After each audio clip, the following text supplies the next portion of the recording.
Sure. Hey everybody, this is Jennifer from Fan here with Jim from Tropic Traditions. He's going to tell us a lot more about why he's here at the Native Plant Show today and what he has that's special and different from everybody else. Jim, what do you have? Well, we grow a good amount of natives in our nursery. We do some red buckeye, a lot of saw palmetto. Okay.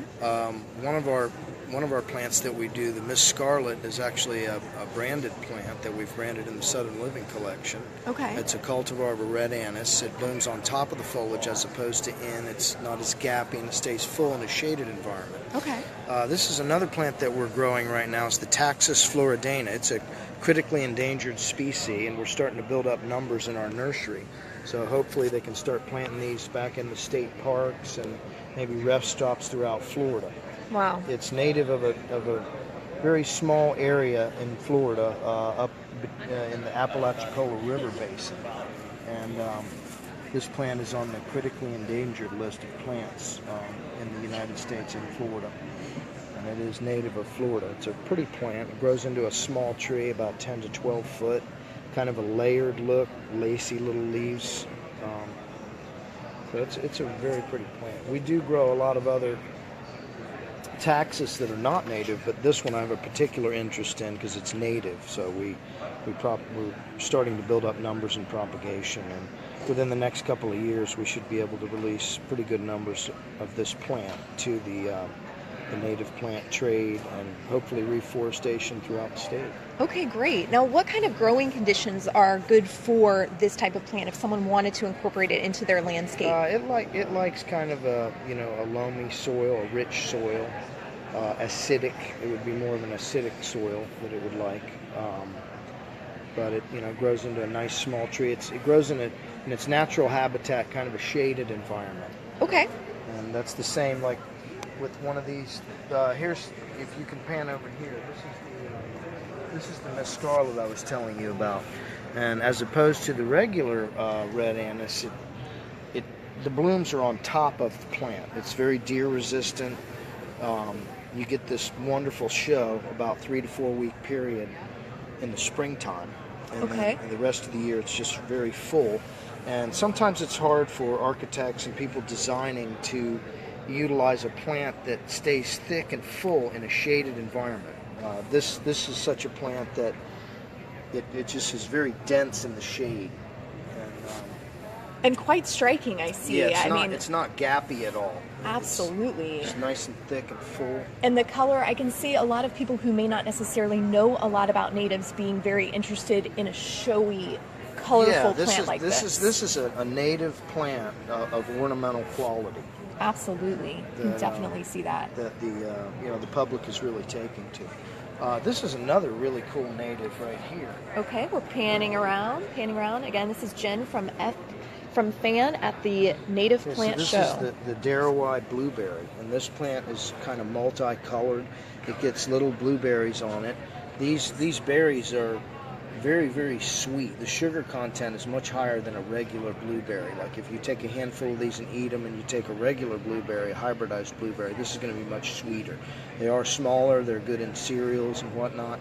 It also has a really good ornamental look to the plant. As you can see, it's kind of pinky and purpley. Now, in the winter time, the further north, we actually sell a lot of this out of state into North, South Carolina, and even Virginia. And in those more cold regions, this particular plant turns almost fire engine red when the cold hits it. Wow. So the more cold that hits this plant, the more color that you get on the plant, on the foliage of the plant. It's evergreen. It's not deciduous, so it holds its leaves year round. It's becoming a really popular native.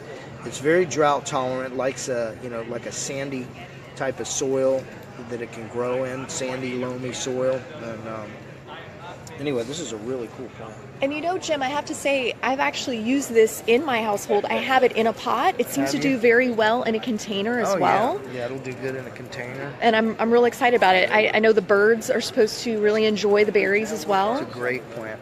This is a really cool tree.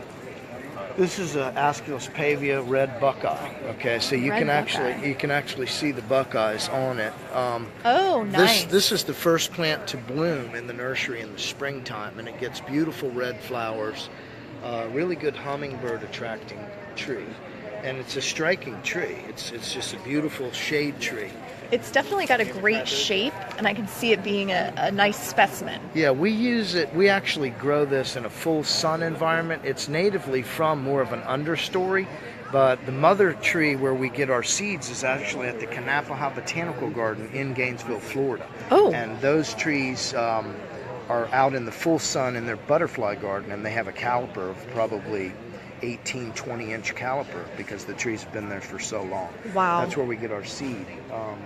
But it's a beautiful tree, a beautiful native. That's great. Thank you, Jim. One of our best-selling native trees is this tree here. All right. And again, this is Jim from Tropic Traditions Nurseries. This is the American fringe tree, Chiananthus virginicus. I'm pretty sure this one is a male. This plant comes in male and female. This is a female here. You can see the berries are starting to form. Here. You see the little berries.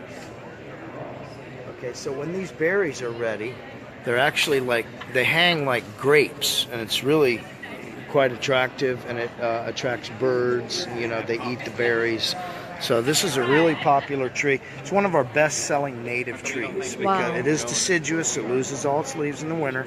So in the spring, when it flushes out, it's absolutely gorgeous. So we have the female to the left of your sign and the male to the right in full flower. Yes. Gorgeous. Absolutely gorgeous. Thank you so much, Jim, for taking the time with us. Really appreciate it, and are so glad that you're here and our sponsor of the Native Plant Show this year. Thanks a lot. We're enjoying talking to all the folks about the plants. All right, great. Thank you, Jim. Okay, thank you. Now, stay tuned because we have even more for you coming up. Just stay on that dial.